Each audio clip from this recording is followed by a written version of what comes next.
Hello అండి, welcome to Telugu info desk. ఈ వీడియోలో రాజు యువ వికాసం గురించి మాట్లాడుకుందాం. ఒక మంచి అప్డేట్ వచ్చిందనమాట. రాజు యువ వికాసం నుంచి 5 లక్షల మందికి ఉపాధి కల్పిస్తామని చెప్పేసి డిప్యూటీ సీఎం బట్టి విక్రమార్క గారు చెప్పడం జరుగుతుందన్నమాట.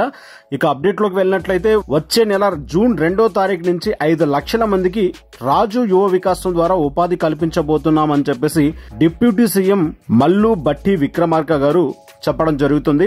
భద్రాద్రి కొత్తగూడెం జిల్లా అయినటువంటి అశ్వారావుపేటలో రెవెన్యూ మంత్రి అయినటువంటి పొంగులేటి శ్రీనివాస్ గారితో కలిసి పలు అభివృద్ధి పనులలో శ్రీకారం చుట్టడం జరిగిందనమాట. ఈ సందర్భంగా ఆయన మాట్లాడుతూ రాజు యువ వికాసం స్కీమ్ ద్వారా ఎవరైతే రాజు యువ వికాసంలో అప్లై చేసుకున్నారో అర్హులైన ప్రతి ఒక్కరికి, అంటే ఇంత ముందు కూడా మనం అప్డేట్ చెప్పుకోవడం జరిగిందనమాట ఈ స్కీమ్ గురించి. అది పూర్తి వీడియో కావాలంటే మీరు చూసుకోవచ్చు, మన ఛానల్లో ఉంటుంది. అదేవిధంగా ఇక్కడ చెప్పబోయేది ఏంటిదంటే, ఎవరైతే అర్హులయ్యారో వాళ్ళ ప్రతి ఒక్కరికి రాజు యువ వికాసం ద్వారా దాదాపు ఇప్పటి వరకు 9,000 కోట్ల రూపాయలు నిరుద్యోగ ఉపాధి కింద కల్పిస్తామని చెప్పేసి చెప్పడం జరుగుతుందన్నమాట. ఇక దాంతో పాటు 12,500 కోట్ల రూపాయలతో గిరిజనుల వ్యవసాయానికి ఇంద్రగిరి జల వికాస్ పథకానికి ప్రవేశపెట్టడం జరిగిందనమాట. 22,500 కోట్లు ఇందిరమ్మ ఇంటి కోసం ఖర్చు పెట్టడం జరుగుతుంది.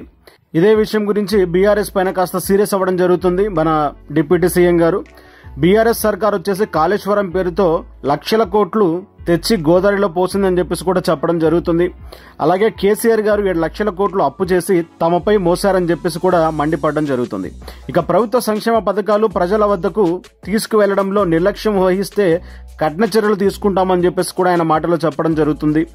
కొద్ది రోజుల్లో ఉద్యోగ సమస్యలను కూడా పరిష్కరిస్తామని చెప్పేసి కూడా ఆయన చెప్పడం జరుగుతుంది అనమాట.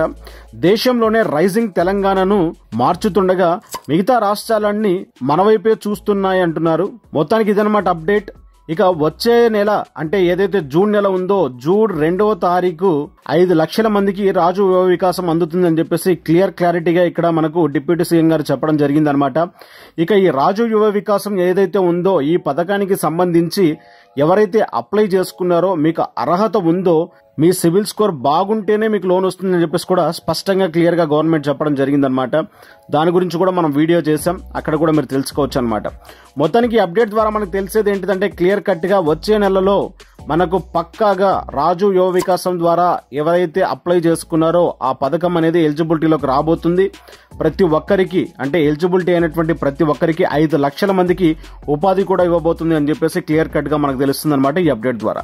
ఇదండి అప్డేట్. వీడియో నచ్చినట్టయితే లైక్ చేయండి, షేర్ చేయండి. ధన్యవాదాలు.